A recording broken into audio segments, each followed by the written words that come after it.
전환길 씨, 그리고 윤상현 의원, 그리고 윤 전 대통령 이렇게 세 사람의 사진이 공개가 됐고, 그리고 그 이후에 전환길 씨와 윤상현 의원이 이제 전환길 씨의 언론사 유튜브 채널 가서 이런저런 얘기를 한 게 있습니다. 이제 세 사람이 어떤 얘기를 했는지 두 사람의 목소리를 통해서 저희가 확인해 볼 수 있었는데 그 목소리 들려드리겠습니다. 대통령께서도 당연히 기각각하된다고 생각하셨는데 그분은 얼마나 더 쇼크겠습니까? 제가 느낀 것은 대통령은 저보다 더 의연하시다. 대통령도 둔치로 머리를 맞은 것 같은 느낌이었다. 그런데 바로 쐬는 등각이 이 나라가 어떻게 돼? 이 국민들 걱정을 먼저 하시면서 당당하고 의연하시고 저를 오히려 위로해 주시는 그 모습에서 역시 큰 지도자다 이런 걸 느꼈습니다. 그래서 자, 청년들을 또 특히 걱정을 많이 하면서 이런 얘기도 했다고 합니다. 그래픽 한번 함께 보겠습니다. 전환길 씨의 전언입니다. 나야 감옥 가고 죽어도 상관없지만 우리 국민들 어떡하나, 그리고 청년 세대들 어떡하나 라고 지난 9일에 저 세 사람이 만난 자리에서 윤 전 대통령이 저렇게 얘기를 했다고 합니다.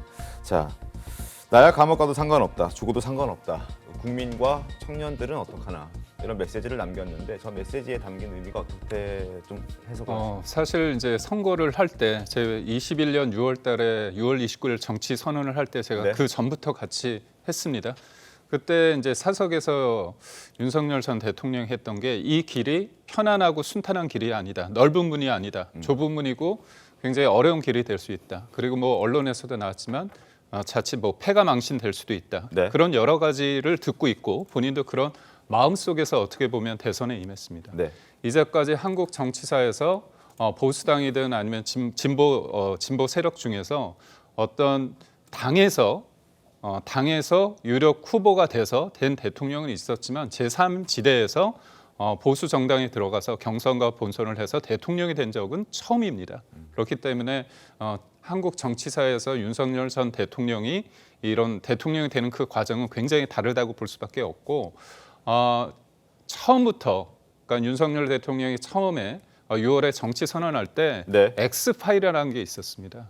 그러니까 김건희 여사가 이른바 줄리다 그런 내용이었기 때문에 끊임없이 어떻게 보면 대통령과 대통령의 어떤 배우자인 김건희 여사에 대한 어떤 끊임없는 공격이 있었습니다. 그리고 또 가족들에 대한 공격도 있었기 때문에 이 부분에 대해서 어떻게 보면 한번 접고 들어갔다고 해야 될까요? 그래서 내가 왜 일을 해야 되냐? 결국 그렇다면 내가 문재인 정부의 5년을 좀 멈춰야 된다. 그런 어떤 절박감에서 나왔기 때문에 이게 갑자기 뭐 청년 세대 아니면 미래 이 얘기가 지금 나온 건 아니고요. 원래 대통령을 하기 전부터 선거에 임할 때부터 가진 마음이었다. 저는 그렇게 봅니다. 조 변호사님, 이거 윤석열 전 대통령이 나야 감옥 가도 상관없고 죽어도 상관없다 이런 얘기 한 거 좀 강력하게 들리긴 하는데 그러면서 전환길 씨가 대선에서 반드시 승리하겠다 이런 약속까지 만나는 동안 하고 왔다 이런 말도 같이 전했어요. 어떻게 보면 윤 전 대통령이 이제 다음 정권이 어떤 세력이 가져갔냐에 따라서 본인의 운신의 폭도 어떻게 될지 모른다라는 걸 좀 반증하는 대목이 아닌가 싶기도 한데 어떻게 보이십니까? 뭐 일단 윤상현 의원하고 전환길 씨가 특히 탄핵 국면에서 마음적으로 굉장히 고마운 마음이 있겠죠. 불러서 사저로 가기 전에 이렇게 만날 수 있고 얘기를 나누고 서로 위로하고 하는 자리는 뭐 인간적으로 그럴 수도 있는데 글쎄 나오셔서 저걸 유튜브에서 메시지를 전하는 것이 어떤 도움이 될까 싶습니다. 그리고 그 내용도 이제 우리 국민 걱정, 청년 세대 걱정 뭐 지금까지 해왔던 주장이긴 하지만 지금 파면된 상태에서 사저로 돌아가고 또 일반인으로 돌아가서 재판받고 수사받고 할 일들이 첩첩산중인데 파면된 대통령이 이제 걱정하는 이 메시지가 국민들에게 정말 위로로 들리고 정말 진정한 걱정으로 들릴까 하는 생각이 듭니다. 더군다나 최근에 이제 국민의힘 대선 후보들이 관저로 찾아가서 대선 관련된 메시지를 나누고 그걸 이제 적극적으로 공개하고 있습니다. 물론 국민의힘 일부 지지층에는 여전히 윤석열 전 대통령을 지지하고 이번 파면 결정을 아직 수용 못하는 분들이 있긴 하지만 헌법재판소가 전원일치로 결정한 사안이고 그 위헌 위법의 중대성에 대한 판단도 국민들이 다 지켜보신 상황입니다.